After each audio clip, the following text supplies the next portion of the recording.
I graduated from UND and didn't know for sure where I wanted to go and what I wanted to do with my life.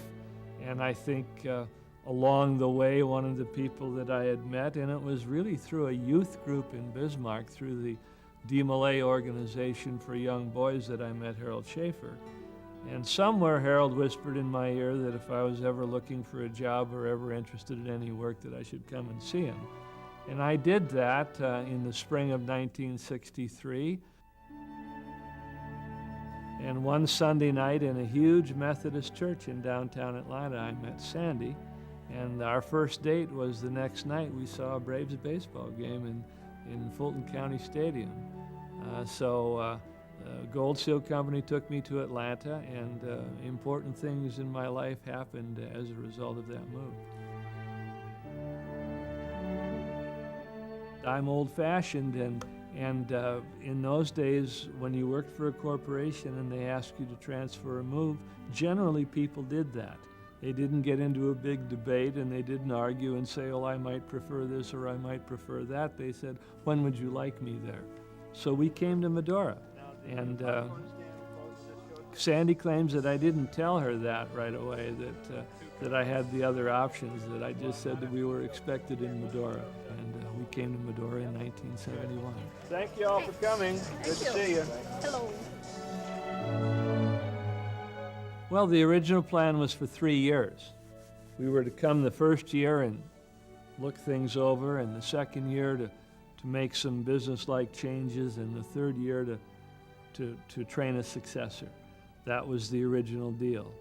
And I guess it goes without saying that Medora got into our blood. The challenge was always great enough that it kept our interest, and the challenge has never lessened. It's probably become larger as the years have passed.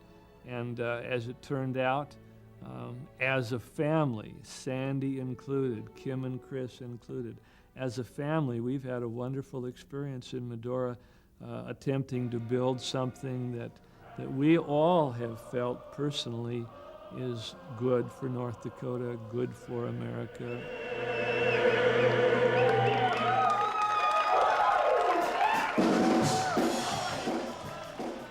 Husband and wives don't too often get to work together.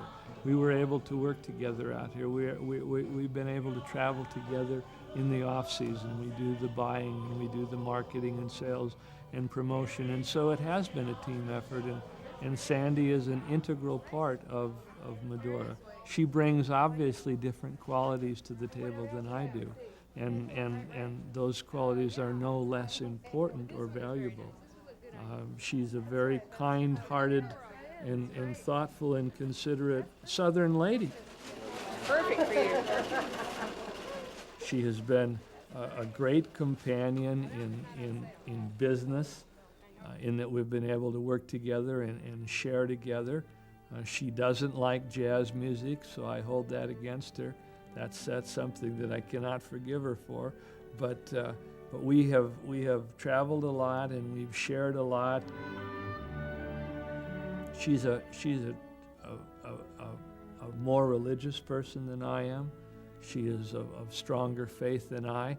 Not to say that I am not, but I think when the score is tallied, or when the task is completed, it would show that she has been there all the time, very strong and committed. Through my illness, she's been a saint. Holy buckets, 2.5 years that we've been struggling with a terminal cancer, and I would hardly know it. I know that she has some private moments that must be very, very difficult for her, but she hasn't shown me any weakness through all of this. She has just helped me fight and been there every step of the way. She's a great lady.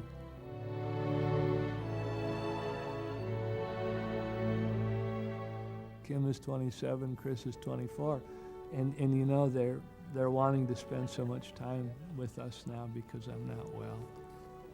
And I'm saying, you know, don't jeopardize your jobs or your careers. You've got to stay doing what you're doing. I said, I've lived my life. I've had my opportunity literally to be in the arena and to do my thing. And now it's your turn coming. And, you know, good old Dad's had his time, so don't feel so bad about all this. And it's at that age, I guess, especially being girls, they don't understand that. And yet I really mean it. I mean, you know, now it's for Kim to make her mark and for Kristen to make her mark.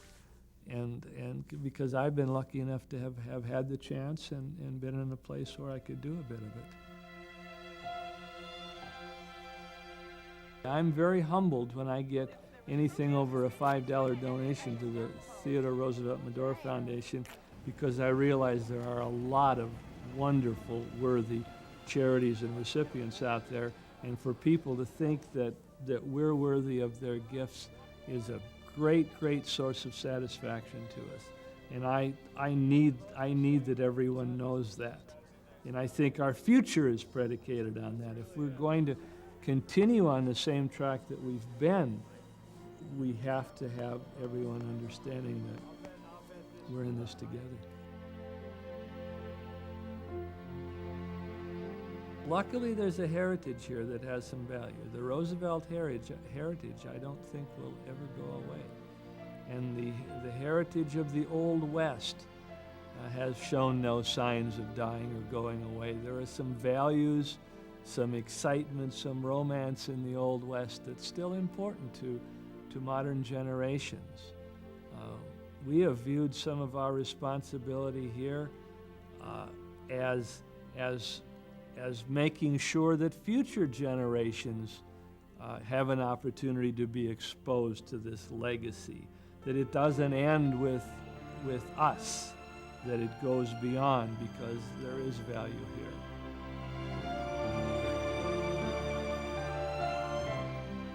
We had a family last week, and my daughter Kristen ran into the children at the motel swimming pool.